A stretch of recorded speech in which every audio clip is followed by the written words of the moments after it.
সেখানে উল্লেখ করেন, উভয় পক্ষের গ্রাম্য হিতৈষী মাতব্বরগণের ও বুদ্ধিজীবীগণের সুপরামর্শে অত্র মোকদ্দমা আদালতের বাহিরে আপোষ মীমাংসা করিয়া লইয়াছি। বর্তমানে আমাদের মধ্যে আর কোনো বিরোধ নাই। আমি দায়েরকৃত মামলাটি পরিচালনা করতে ইচ্ছুক নহে।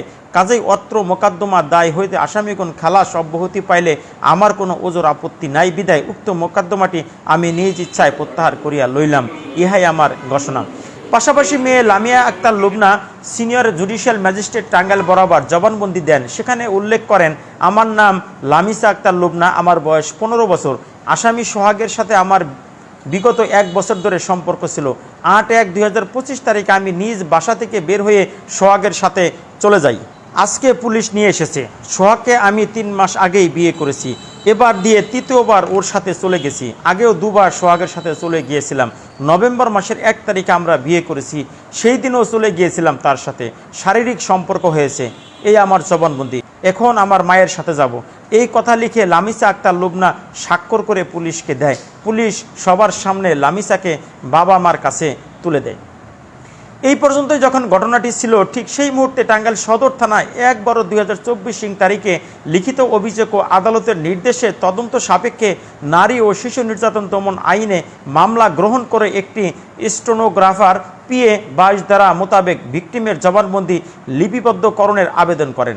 সেখানে উল্লেখ করেন, বর্ণিত মামলার ভিকটিমকে ঘটনার তারিখ ও সময়ে বিবাদীগণ কর্তৃক জোরপূর্বক অপহরণ করা সহ দর্শন করা হয়েছে মর্মে বাদী তাহার এজাহারে উল্লেখ করিয়াছেন।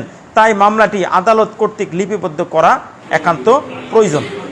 এদিকে সোহাগকে পুলিশ গ্রেপ্তার করেছে। এই খবর লামিসার কাছে পৌঁছালে লামিসা বাড়িতে থেকে 4র্থবারের মতো পালিয়ে সোহাগদের বাড়িতে আশ্রয় নেয়। লামিসার বাবা তার মেয়েকে সোহাগ অপহরণ করেছে এই মর্মে একটি অপহরণের অভিযোগ টাঙ্গাইল সদর থানায় দেন। সেই থেকে লামিসা সোহাগের বাবা মাকে নিয়ে আত্মগোপনে চলে যান।